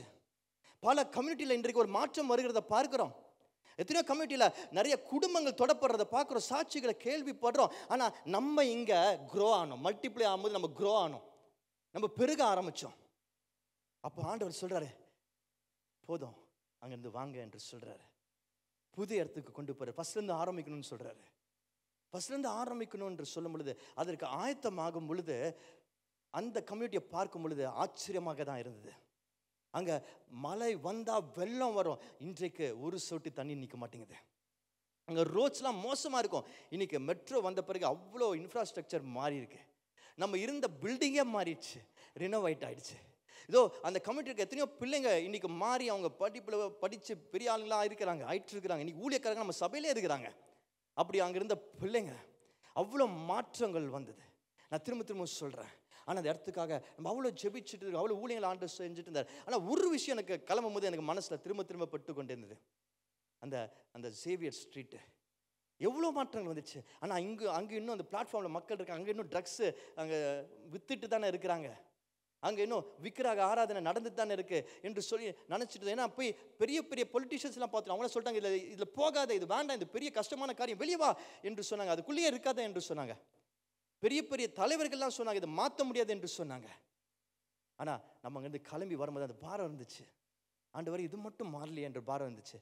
ஆனால் வந்த பிறகு கரெக்டாக வரும் பொழுது ஆண்டவர் சொன்ன இப்போ புது இடத்துக்கு போனார். ஆண்டவர் சொன்னதை நம்ம முழுசாக ஏற்றுக்கொண்டு புது இடத்துக்கு வந்து இங்கேருந்து ஒரு ஆரம்பத்தை செய்யணும்னு நினைக்கும் போது ஆண்டவர் காமிச்சாரு, இது ஒன்றால் இல்லை, என்னோட ஆவியால் என்று சொன்னார். என்னோட ஆவியால் உனக்குள்ளும் அந்த லீடர்ஸ்குள்ளும் அந்த சபையிலும் இருக்கிற ஆவியினால் நடக்கிறது என்று சொன்னார். அந்த பிளாட்ஃபார்மில் இருக்கிற வீடுகள் எல்லாம் அகற்றப்பட்டது. ஆண்டவர் சொல்கிறாரு, நமக்குள்ள ஆண்டவர் ஆவியானவர் வச்சிருக்கனா சும்மா வச்சில்ல, நம்ம ஒரு திட்டத்தோடு இந்த பூமியில் அமைச்சிருக்கனா சும்மா அனுப்பல. ஒவ்வொரு நிமிஷமும் அதை குறித்து கர்த்தர் ஆர்வம் நம்ம பார்த்துட்டு இருக்கிறாரு. இவன் செய்வானா, இவன் புரிஞ்சிட்டு இருக்கிறானா, இவன் மறந்துட்டானா என்று சொல்லி பார்த்து கொண்டே இருக்கிறாரு. அதை செய்து முடிக்கிறதுக்கு இந்த ஆவியானவர் நமக்குள்ள கொடுத்திருக்கிறாரு. பல நேரத்தில் நம்ம போன் அவுட் ஆயிடுறோம், சோர்ந்து போயிடுறோம், பாதியில விட்டுடுறோம். ஆனால் ஆண்டவர் சொல்றாரு, இல்லை சோர்ந்து போகாத, ஷேர் பண்ண கற்றுக்கோ என்று சொல்றாரு. Sharing is so beautiful. நான் சொல்றது வெறும் ஆவியை மட்டும் இல்லை, அந்த ஆவி இருக்கிறனால நம்ம ரிசோர்ஸஸை ஷேர் பண்ண ரெடியாக இருக்கணும். ஃபஸ்ட்டு நம்மளோட கஷ்டங்கள் கவலையில் ஆண்டவர்கிட்ட ஷேர் பண்ணுறவங்களா இருக்கணும். அடுத்தது ஆண்டவர் கொடுக்குற அந்த பலத்தை, அந்த சத்தியத்தை, அந்த அன்பை மற்றவங்களுக்கு ஷேர் பண்ணுறவங்களா இருக்கணும். மற்றவங்களுக்கு ஷேர் பண்ணுறது ஸோ பியூட்டிஃபுல். சில சமயத்தில் நம்ம கஷ்டங்களை ஷேர் பண்ணுறது கூட ஒரு நல்ல விஷயம்தான். when you share it, you actually feel light. When you share it with a brother and sister, God-given brother and sister, God-given family, God-given companion, you feel light, you feel more strong. ஆண்டவர் ஓட வைக்கிறார். அதுதான் fellowship, அதுதான் சபை, அதான் discipleship. ஆண்டவர் அடுத்த கட்டத்துக்கு கொண்டு போகிறாரு. பெரிய காரியங்களை செய்ய முடியும். நான் நிறைய ஷேர் பண்ணுவேன், ஒவ்வொரு சர்வீஸும் முடிஞ்சு உட்கார வைப்பேன். அப்போல்லாம் கேட்பாங்க, எதுக்கு எவ்ரி வீக் லீடர்ஸ் மீட் வைக்கிறீங்கன்னு கேட்டவங்களாம் உண்டு. ஆனால் அன்னைக்கு ஷேர் பண்ண ஆரம்பித்ததுனால தான் இன்றைக்கு இந்த விஷன் பெரிய மூமெண்ட்டாக மாறிக்கொண்டிருக்கிறது. ஆண்டவர் பெரிய இடங்களுக்கு கொண்டு போயிட்டு இருக்கிற ஷேர் பண்ண வேண்டும். Sharing is such a powerful gift of the holy spirit. பரிசுத்த ஆவியானவர் நமக்கு இருக்கிறார் என்றால் நம்ம ஷேர் பண்ணும் பொழுது, இந்த வாரத்துக்கான ஒரு முக்கியமான ஆக்டிவிட்டி உங்களுக்கு கொடுக்க போகிறேன். எவ்ரி வீக் வரோம், சண்டே வரோம், நல்ல பிரசங்கத்தை கேட்குறோம், வர்ஷிப் பண்ணுறோம், போயிடுறோம், மறந்துடுறோம். அப்புறம் குரூப்பில் ஏதாவது மெசேஜ் போட்டால் கூட பதில் சொல்ல மாட்டோம். நிறைய நேரத்தில் நம்ம நிறைய பேர் ஏன்னா மறந்து போயிடுச்சு, எல்லாம் நம்ம உலகத்துக்குள்ளே போயிட்டோம். ஆனால் இந்த வார்த்தை வந்து உங்களை சும்மா விட போகிறதில்ல. உங்களுக்கு ஒரு ஆக்டிவிட்டியோட ஹோம்ஒர்க் வர அனுப்ப போகிறேன். இந்த வாரம் ஹோம்ஒர்க் உங்களுக்கு என்ன பண்ண போகிறோம்? என்ன போட்டிருக்காங்க? Give, ask. கிவ்னா என்ன தமிழில்? கொடுக்கிறது. ஆஸ்க்னா கேட்கறது. ஸோ என்ன பண்ண போகிறோம்? இந்த வாரம் கொடுக்க போகிறோம், கேட்க போகிறோம். சொல்லுங்கள் எல்லாரும். கொடுக்க போகிறோம், கேட்க போகிறோம். யாராவது ஒருத்தருக்கு நீங்கள் ஐடென்டிஃபை பண்ணணும். இந்த வீக்கு யாராவது ஒருத்தர் உங்கள் சர்க்கிளில் இருக்கிறவங்கள நீங்கள் ஐடென்டிஃபை பண்ணி அவங்களுக்கு ஒன்று சத்தியத்தை கொடுக்கணும், இல்லாட்டி ஏதாவது காசு பொருள் ஏதாவது உதவி தேவைப்பட்டால். நல்லா கவனிச்சுக்கோங்க, இதெல்லாம் ரொம்ப டீப்பான டாபிக், நிறைய டீச் பண்ணியிருக்கிறேன். கொடுக்கறதுன்னு சும்மா எல்லாருக்கும் போய் காசு கொடுக்கறதில்ல. யாருக்கு உண்மையாக தேவையோ அதெல்லாம் ஜெபிச்சு பகுத்தறிஞ்சு நான் சொல்லியிருக்கிறேன். அந்த மாதிரி கொடுக்க கற்றுக்கணும். அவங்களுக்கு வேறு ஏதாவது உதவி தேவைப்படுதா அதை கொடுக்கணும். ஒன்று சத்தியம், இல்லாட்டி பொருட்கள், இல்லாட்டி நேரம், இல்லாட்டி ஆலோசனை, இல்லாட்டி அன்பு, வாட் எவர் இட் இஸ். உங்களை சுற்றி இருக்கிற யாரோ ஒரு புரோக்கன்னஸில் இருக்கிற பர்சனுக்கோ சிச்சுவேஷனுக்கோ நீங்கள் ஏதாவது ஒன்றோ அதிகமாக கொடுக்கணும். பட் கொடுத்துடணும். ஓகேயா? ஓகேயா இல்லையா? அமைதியாக இருக்கிறீங்களே. ஆஸ்க். என்ன கேட்க போகிறீங்க? கொடுக்கறது, நீங்கள் கொடுக்கறது. ஆஸ்க் என்று சொல்லும்போது கேட்குறது என்னென்னா, உங்களுடைய ஏதாவது ஒரு கஷ்டம், பிரச்சனை, எங்கேயாவது ஒரு இடத்துல மாட்டிகிட்டு இருக்கிறீங்க, நீங்கள் ரொம்ப ட்ரஸ்ட் பண்ணுற ஆண்டவர் உங்களுக்கு உன்னதர் ஜெபிங்க. ஆனால் அதுக்கு முன்னாடி ஜெபிச்சுட்டு சும்மா எல்லாருக்கிட்டையும் கேட்கக்கூடாது. நல்லா ஜெபிச்சுட்டு ஆண்டவர் உணர்த்துற அந்த பர்சன்ஸ்கிட்டயோ உதவி கேட்குற தைரியம் வேணும். இன்றைக்கி பல பேர் பிரச்சனைகளில் மாட்டிக்கிறது எதுனாலன்னா கேட்க மாட்டாங்க, அதை குறித்து பேச மாட்டாங்க. நீங்கள் ட்ரஸ்ட் பண்ணுற ஒரு மென்டரோ ஒரு லீடரோ அவங்ககிட்ட பேச கற்றுக்கோங்க. இன்றைக்கி நம்ம எங்கே தெரியுமா பேசுவோம். எங்கே கேட்போம்? உங்களுக்கு அவசரமாக காசு தேவைப்படுது, ஒரு 50,000 ரூபாய் தேவைப்படுது. ஓகேயா? 50,000 ரூபாய் தேவைப்படுது. ஒரு பேங்க் இருக்குது, பேங்க்கில் காசு இருக்குமா? நியாயப்படி என்ன பண்ணணும்? அந்த காசை பேங்க்கில் கேட்கணும். ஆனால் நீங்கள் பேங்க்கில் கேட்காம பேங்க்கு வெளியே ஒரு பிச்சைக்கார உட்காந்துருக்கிறான், அவன்கிட்ட போய் கேட்பீங்களா? கரெக்டாக அது? ஐயா எனக்கு ஒரு 50,000 ரூபாய் வேணும், யா ரொம்ப பிரச்சனையாக இருக்கியா, ரொம்ப கஷ்டமாக இருக்குது அப்படின்னு சொல்லி பிச்சைக்காரன் கேட்போமா? அவனே பிச்சை எடுத்துகிட்டு இருக்கிறான். ஆனால் இன்றைக்கி நம்ம அப்படி தான் பண்ணிகிட்டு இருக்கிறோம். நம்ம என்ன தெரியுமா பண்ணுறோம்? எங்கே அதை பேசணுமோ, நமக்கு நம்மளுடைய மேனேஜர் கூட ஒரு அளவு பிரச்சனையாக இருக்கலாம், இல்லாட்டி நமக்கு ஒரு சக ஊழியக்காரனோட பிரச்சனை, இல்லாட்டி நம்ம கணவர் மனைவி கூட பிரச்சனையாக இருக்கலாம், பிள்ளைங்களோட பிரச்சனையாக இருக்கலாம், ஒரு நண்பரோட பிரச்சனை இருக்கலாம், ஊழியக்காரங்களோட பிரச்சனையாக இருக்கலாம். அவங்கக்கிட்ட மட்டும் பேச மாட்டோம், அவங்கக்கிட்ட மட்டும் அதை கேட்க மாட்டோம். ஏன் நீங்கள் அப்படி சொன்னீங்க, நீங்கள் ஏன் அன்றைக்கி அப்படி பேசுனீங்க, நீங்கள் ஏன் இதை செஞ்சீங்க, நீங்கள் இதை செய்ய மாட்டீங்க, இல்லாட்டி எனக்கு இந்த மாதிரி ஒரு உதவி தேவை, எனக்கு இப்படி ஒரு ஆலோசனை, அவங்கக்கிட்ட பேச மாட்டோம். ஆனால் அவரை விட்டுட்டு ஊரில் எல்லார்கிட்டையும் பேசிகிட்டு இருப்போம். We ask the wrong people. We don't ask. மனசுலேயே வச்சுட்டு மனசுலேயே நினச்சிட்டு ஒரு நாள் இப்படி பண்ணியிருப்பாங்களோ, ஒரு நாள் அதனால அப்படி பண்ணியிருப்பாங்களோ, ஒரு நாள் இப்படி இருக்குமோ அப்படின்னு ஒன்று மனசுலேயே வச்சு அப்படியே பர்ன் அவுட் ஆகிடுறது. இல்லாட்டி தப்பான பீப்புள் கிட்ட பேசி நம்மளும் பர்ன் அவுட் ஆகி அந்த உணர் நிம்மதியாக அந்த பர்சனையும் பர்ன் அவுட் ஆகிடுவோம். Ask and speak to the right people. உங்களுக்கு யாரோ ஒருத்தர் கஷ்டம், அவங்க எதாவது செய்கிறாங்கன்னா அவங்க கஷ்டம் நேராக போங்க. ஏன் இந்த மாதிரி நீங்கள் சொல்கிறீங்க, அடிக்கடி இந்த மாதிரி பேசுகிறீங்க, ஏன்னு தெரியல, என்னன்னு நீங்கள் சொல்லுங்கள், ஒரு வேளை என்கிட்ட தப்பு தான் நான் மாற்றிக்கிறேன், இல்லாட்டி நீங்கள் இதை புரிஞ்சுக்கணும். அவங்ககிட்ட பேசுகிறது பியூட்டிஃபுல் திங். இல்லை உங்களுக்கு ஒரு ஹெல்ப் வேணும், யாராலும் ஹெல்ப் பண்ண முடியுமோ அவங்ககிட்ட போய் பேசுங்க. அதே மாதிரி மனசில் வச்சுட்டே இருக்காதீங்க. உங்களுக்கு ஏதாவது சரீரத்தில் ஏதாவது ஒரு பிரச்சனை இருக்கா, ஏதோ ஒரு சிம்டம்ஸ் இருந்துகிட்டே இருக்கா, அதை அப்படியே வச்சுட்டே இருக்காதீங்க. போங்க டாக்டரை பாருங்கள், யார் கரெக்டான பர்சனோ அவங்ககிட்ட போய் பாருங்கள். யூடியூப்பில் தேடாதீங்க ஆன்சரை, இல்லாட்டி அதை அப்படியே வச்சு மூடி மறைச்சிக்காதீங்க. அந்த கன்சர்ன்டு பர்சன், த ரைட் பர்சனை போய் பேசுங்க, கேளுங்க, ஆஸ்க். It's so biblical. இதுதான் ஷேரிங். ஷேரிங்ன்றது ஒரு பெரிய விஷயமே கிடையாது. Sharing is about giving and asking. இதுதான் நமக்குள்ள இருக்கிற பரிசுத்த ஆவியானவர் நமக்கு செய்கிற பெரிய உதவி. அந்த பரிசுத்த ஆவியானவரை நீங்கள் ஒருத்தர்கிட்ட போய் நீங்கள் கொடுக்கும் பொழுது ஷேர் பண்ணுறீங்க, ஒருத்தர்கிட்ட கேட்கும் பொழுது ஷேர் பண்ணுறீங்க. And it multiplies. கண்களை முடி ஜெபிப்போம். ஸ்தோத்திரம் ஆண்டவரே, நன்றி இயேசப்பா. இந்த நாளில் கூட எங்களோடு பேசினதற்காக நன்றி. வார்த்தை எங்களை பலப்படுத்துகிறதற்காக நன்றி, உற்சாகப்படுத்துகிறதற்காக நன்றி, உதவி செய்கிறதற்காக நன்றி. We know your word is so powerful. Lord, we know it is transformational. இங்கே இருக்கிற ஒவ்வொருத்தரும் மாற்றத்தை பார்க்க வேண்டும் என்று சொல்லி ஜெபிக்கிறேன் ஆண்டவரே. இந்த பரிசுத்த ஆவியானவர் குறித்து இந்த மாதத்தில் நாங்கள் கற்றுக்கொண்ட சில விஷயங்களுக்காக நன்றி ஆண்டவரே. கற்றுக்கொள்ளாத ஏராள விஷயங்கள் இன்னும் இருக்கிறது. ஆனால் வேதத்தில் அதற்கான பதிலை தேட எங்களுக்கு உதவி செய்யுங்க. Help us to learn from the Bible, oh Lord. ஆண்டவரே, இன்னும் வளர, வார்த்தையில் வளர உதவி செய்யுங்க, பெருக உதவி செய்யுங்க ஆண்டவரே. இங்கே இருக்கிற ஒவ்வொருத்தரையும் அவர்கள் தேவைகளையும் நீர் அறிந்திருக்கிறீர். பதில் கொடுப்பதற்காக நன்றி. எங்கள் சமுதாயத்தில், எங்கள் கம்யூனிட்டியில் எங்கள் ஒரு எக்ஸாம்பிளாக வைங்க. இந்த வாரம் முழுவதும் பரிசுத்தத்திலும் கர்த்தருடைய வார்த்தையை வெளிப்படுத்துறதிலும் நாங்கள் செய்கிற வேலை, பிஸ்னஸ், குடும்பத்திலும் எங்களை ஒரு சாட்சியாக நிறுத்துங்க. இயேசுவின் நாமத்தில் ஜெபிக்கிறேன் நல்ல பிதாவே. ஆமென், ஆமென்.